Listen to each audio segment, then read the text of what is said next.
त्यामुळे सुनेत्रा वहिनींच्या कारभारावर प्रश्नचिन्ह निर्माण करणं, त्यानंतर पक्षाच्या कारभारात सुधारणा होण्यासाठी आपलं ऊर बडवणं, त्याच्यानंतर अशा पद्धतीनं सच्चिदानंद नावाचा एखादा कोणीतरी पाळीव प्राणी सोडणं, हे धंदे आता त्यांनी बंद करावे आणि खरंच आपण मर्दुमकी आपल्यात असेल तर समोरासमोर येऊन सुनेत्रा वहिनींना विरोध करावा. म्हणजे सच्चिदानंद सिंह हे नावच मी मुळात 10 वर्षात पहिल्यांदा ऐकलं. मी अनेक वर्षापासून पक्षात काम करतोय.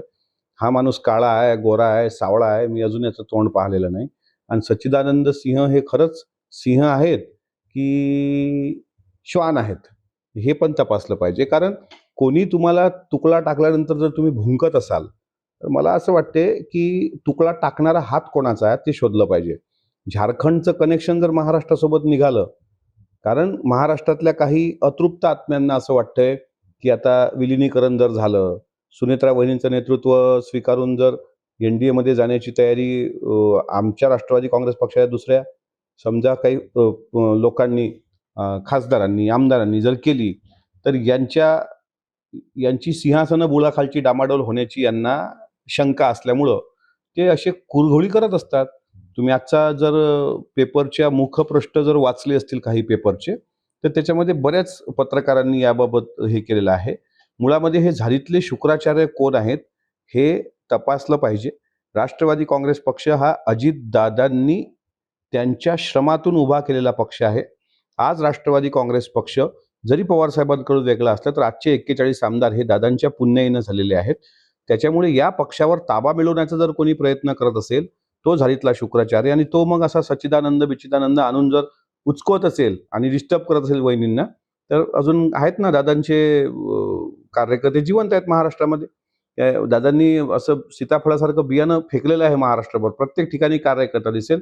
पण झारखंडचं महाराष्ट्र कनेक्शन जर उघडं झालं, तर तळागाळातला कार्यकर्ता यांना तळागाळात बुचकाय दिल्याशिवाय राहणार नाही.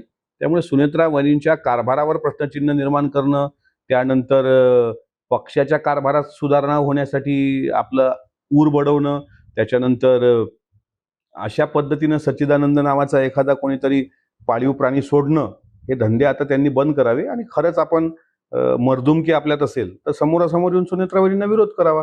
त्याचे परिणाम त्याला दिसतील, समोरच्याला ज्यानं हे कुरापत केली असेल त्याला. दादा, प्रफुल्ल पटेल म्हणतात ऑफ द रेकॉर्ड की या नोटीस मागे माझा काही संबंध नाही आहे. मात्र पक्षात आज सुधारणा करण्याची काही गरज असल्याचं त्यांनी एकंदरीत खंत व्यक्त केली. नाही, असं आहे, त्यांनी काय म्हटलं हे मला माहीत नाही. ते सगळे मोठे लोक आहेत, आम्ही फार छोटे कार्यकर्ते आहोत. पक्षात सुधारणा करणं म्हणजे काय पक्ष बिघडला आहे काय? की पार्थ पवार खासदार झाले म्हणून सुधारणा करायची आहे? की पारदादांच्या हातात सगळ्या युवा लोकांचा कारभार आज आहे? आम्ही समाधानी आहोत. आम्ही कुठं असमाधानी आहोत असं नाही. आज जयदादा तिकडं बारामती सांभाळतायत. दिल्लीच्या राजकारणामध्ये स्वतः पारदादा सक्रिय झालेले आहेत. अनेक ठिकाणी त्यांचं लक्ष आहे, कार्यकर्त्यांशी त्यांचा संवाद आहे. आता सुधारणा काय करायच्या? आणि जर करायच्याच असतील तर पक्ष स्थापना दिवसाला आदरणीय सुनेत्रा वहिनींनी जे काही भाषण केलं, त्या भाषणाचा राग काही लोकांच्या मनात असू शकतो.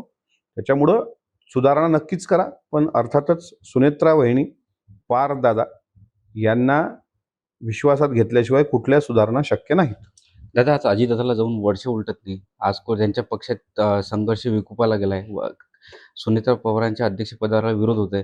यामागे कुठेतरी कटकारस्थान रचलं जात आहे. 100% हे कटकारस्थान आजचाच नाही आहे. हे दादा असताना पण कटकारस्थान आहे. मी तुम्हाला परत तुमच्या साम टीव्हीवर मी फार जबाबदारीनं सांगतो की अजितदादाच्या विमान अपघाताबाबत कितीही मुख्यमंत्र्यांनी विधानसभेच्या विधिमंडळाच्या अधिवेशनामध्ये तो अपघातच आहे हे दाखवलं असेल किंवा सांगितलं असेल, तरी आम्हाला शंका आहे की विमानाचा घातपात हा घडून आणला गेलेला असावा.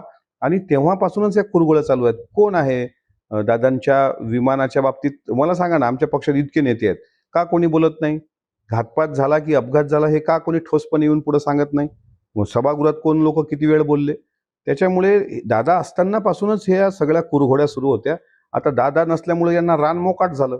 पण एक लक्षात ठेवावं या लोकांनी, दादा जरी आज नसतील, पण दादाचं रक्त आज महाराष्ट्रामध्ये आहे. आदरणीय वहिनी, आदरणीय पारदादा, जयदादा हे सगळे लोक सक्षम आहेत. त्यामुळे कुरघोड्या करणारे दादांच्या जीवाशी खेळेपर्यंत जर गेले असतील, तर त्याचे सव्याज परतफेड भेटणारच.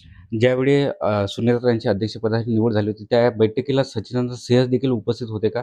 आणि होते तर ते सच्चिदानंद ही व्यक्ती मी काळी-गोरी पाहिली नाही कशी आहे ती. पण मला आठवतं, की ज्या दिवशी 26 फेब्रुवारीला पक्षाचं राष्ट्रीय अधिवेशन मुंबईला झालं, त्या दिवशी पक्षाच्या राष्ट्रीय कार्यकारिणीतले सगळी लोकं उपस्थित होती. सर्वांचे हात वर करूनच ती निवड झालेली आहे. म्हणजे आपल्या घटनादत्त प्रक्रियेनुसार. त्यामध्ये ही व्यक्ती असेल ना, मग ही व्यक्ती तिथे नव्हती तर मग याच्यावरच उलट कारवाई करा, की जर राष्ट्रीय अध्यक्षाच्या निवडीमध्ये सच्चिदानंद बाबा नसेल, तर मग हे गेलं कुठं होतं? त्याच्यामुळं मला असं वाटतं, की त्या दिवशी सर्वानुमते ही निवड झालेली आहे. यात आता काही कोणाला असे धंदे करण्याची आता यावेळेस काही आवश्यकता नसावी.